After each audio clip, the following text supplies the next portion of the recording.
Tim and Brett here from SkillWork. In the video here today, we're going to talk to you about skilled worker shortage in 2020. The labor shortage will continue to get worse.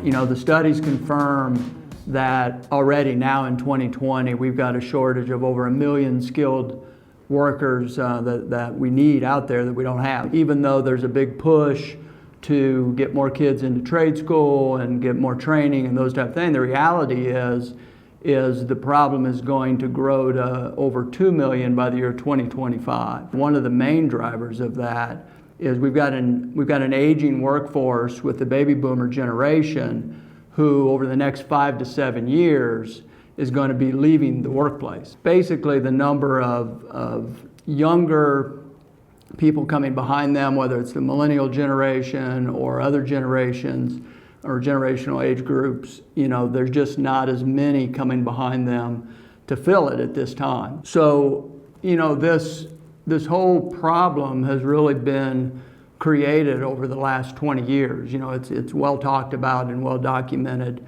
you know, that this process of people leaving the trades for four-year schools and those types of things. So, you know, because it's a problem that has been created over a long period of time, we really as companies can't expect that we're going to solve this overnight.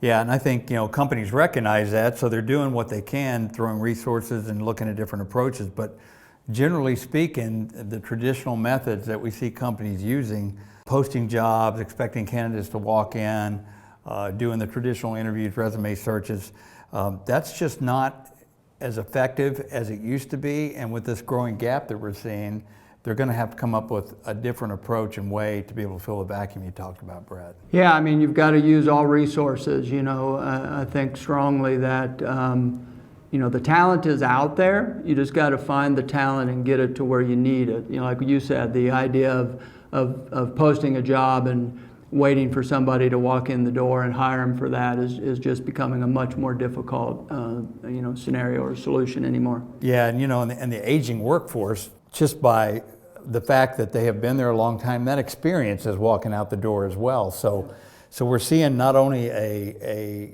compelling challenge to be able to fill the gap, but the fact that the experience that's been gathered over all those years is walking out the door. So that makes the challenge even more significant.